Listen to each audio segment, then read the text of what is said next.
Rally सरांनी एवढी धमाल केलेलीच आहे, तर त्यांच्याच हस्ते आता आपण निवडूयात आजची तडका मारके परफॉर्मर ऑफ द डे जोडी.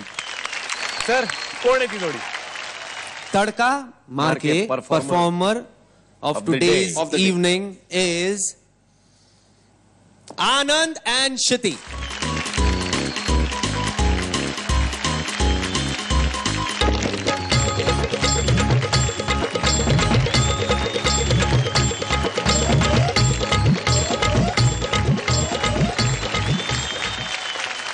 तर गोड कार्यक्रम झालेला आहे आणि आता परीक्षकांना मी अशी विनंती करतोय की त्यांनी निकाल जाहीर करावा की कोण आज पुढच्या फेरीत गेलंय आणि कोण आज हा आपला रंगमंच सोडून जाणार आहे. Swapnil sir,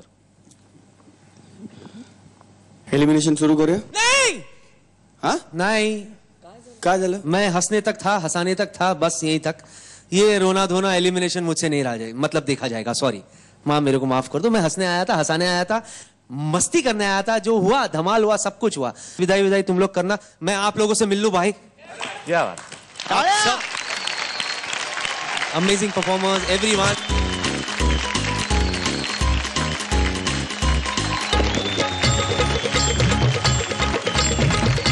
enjoy, do well, God bless you. Bye, C.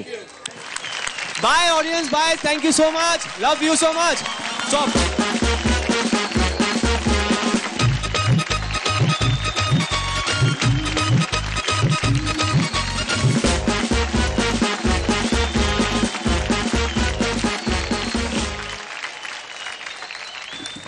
आणि आता बघूयात रिझल्ट. स्वप्नील सर, या आठवड्यातल्या 2 एपिसोड्स मध्ये निर्मितीताईचे गुण आणि माझे गुण एकत्र केल्यानंतर आजच्या आपल्या बॉटम 2 जोड्या आहेत वैभव आणि विशाखा, गणेश आणि मानसी, आणि संजय आणि समीरा. जी जोडी आज आपल्याला इथून सोडून जाणार आहे, आपला निरोप घेणार आहे, ती आहे वैभव आणि विशाखा. नाही, तुम्ही सेफ आहात, तुम्ही जाऊ शकता. वैभव, विशाखा, तुम्ही सेफ आहात, तुम्ही बसू शकता. तुमच्या दोघांच्या परफॉर्मन्सेस मध्ये आज ती रंगत नव्हती जी नेहमी असते किंवा असायला पाहिजे, आणि म्हणून तुम्ही बॉटम 2 मध्ये आहात. आणि आज तुमच्यापैकी एका जोडीला 16 गुण आहेत आणि एका जोडीला 15 गुण आहेत. ज्या जोडीला 15 गुण आहेत ती जोडी आहे संजय आणि समीर.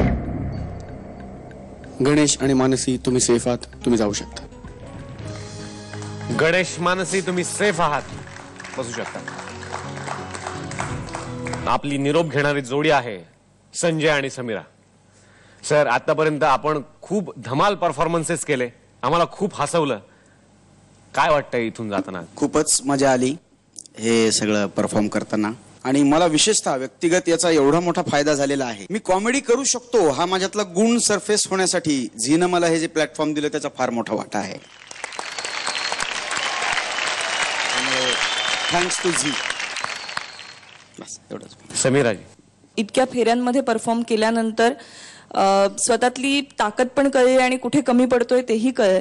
त्यामुळे कशावर काम करायचं मला वाटतं दिशा मिळणं खूप गरजेचं असतं एका कलाकारासाठी. ते माझ्या बाबतीत फुबाई पूच्या मंचावरून झालं, यासाठी तुम्हा सगळ्यांचीच आभारी आहे, इथल्याही सगळ्यांची.